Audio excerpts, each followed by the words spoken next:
तुला काय गरज होती हे सगळं करायची? आत्ता कुठे सिच्युएशन नीट होत होती, कोणी जेवायला तयार होत नव्हतं राणी घरात. मी समजवल्यावर 2 घास खायला तयार झाले होते सगळे, पण तेवढ्यात पोलीस आले, सगळं बिघडलं. आधी तुझ्यामुळे आईला त्रास होता फक्त, आता विक्रांत आणि उर्मिला वहिनी दोघंही दुखावले गेले. तू घर सावरणार होतीस ना?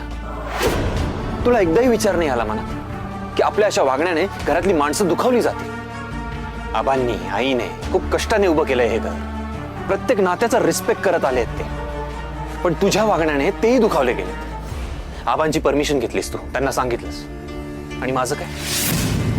तुला एकदाही फील नाही झालं असं की माझ्याशी येऊन बोलावं, मला विचारावं? पण नाही, फ्रेंड म्हणतेस मला तू. आपण खरंच मित्र असतो ना, तर एकदा तरी येऊन माझ्याशी शेअर केलं असतंस तू हे सगळं, पण तू नाही केलंस तसं.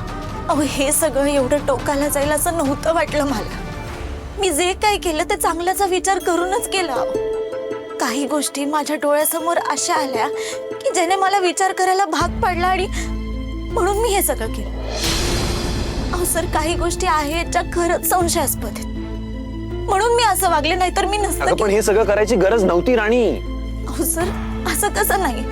आता तुम्हीच सांगा, अश्विनी जो डबा घेऊन माझ्यासाठी हॉस्पिटलमध्ये येणार होती, नेमकी त्याच डब्यातली भाजी मला टेरेसवर पडलेली कशी काय सापडली? अहो सर, तो डबा तो ऍक्सिडेंटच्या ठिकाणी नसून दुसरीकडे लांब कुठेतरी कसा काय पडलेला दिसला, तो सुद्धा विरुद्ध दिशेला. सर, तुम्हाला हे सगळं संशय येईल असं नाही. Enough enough. तुला एवढं सगळं सांगून फक्त स्वतःचाच मुद्दा खरा करायचा आहे का? मला कळत नाहीये तू अशी कशी वागू शकतेस. हे बघ, तू एकदा मला न सांगता मूर्खपणा केलाय. इथून पुढे तू या बाबतीत काही करणार नाहीयेस, कळलं तुला?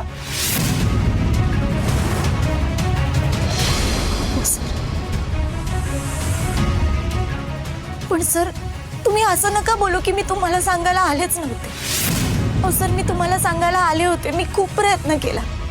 हो, तुम्ही दुःखात बुडालेले होतात, तुम्ही ऐकण्याच्या मनस्थितीतच नव्हतात, आणि मग त्यावेळी तुम्हाला सांगणं बरं नाही वाटलं सर. मग थोडा वेळ थांबली असती, सिच्युएशन नॉर्मल होऊ दिली असती. तुला पुढे पुढे करायची गरज काय होती? पुरावे संपल्यानंतर जर मी तक्रार करायला गेले तर त्याचा काय अर्थ राहील? राणी बा, मी तुला इतकं समजावायचा प्रयत्न करतोय, पण तुला तुझाच मुद्दा खरा करायचा आहे. Are you out of your mind? Sir sorry, sorry, माझं खरंच चुकलं. मी माफी मागते तुमची. या घरातल्या माणसांना मी आपलं मानते. त्यांना दुःख होईल, त्रास होईल याचा विचार सुद्धा मी मनात कधी आणू शकत. पण अश्विनीच्या बाबतीत जे काय असं घडलं ना, राहून राहून माझ्या मनाला खाते. माझी खूप जवळची मैत्रीण होती ती. पण तुम्ही म्हणताय ना, तसं तसं माझं चुकलं माझं सर. मी तुम्हाला विचारून सगळं करायला पाहिजे, तर मी माफी मागते तुमची सर, माझं चुकलं. बघ, तू रडावंस किंवा माफी मागावीस म्हणून नाही बोलते मी. जस्ट तुला तुझी चूक कळावी म्हणून बोलतोय. आय नो, चिकूच्या जाण्याने तुलाही खूप हर्ट झालंय, आणि म्हणून तू असं सगळं रिॲक्ट करतेस. पण Rani, this is not the correct way, आणि ही वेळही नाहीये. आय होप तुला कळत असेल मला काय म्हणायचंय ते. आणि आता रडू नकोस.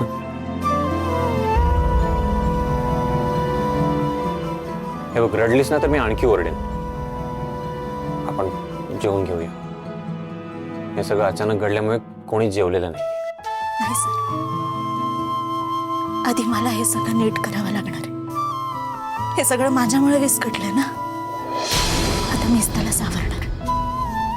आणि कसं करणार आहेस? सांगते सर, फक्त तुम्ही माझी एक मदत कराल?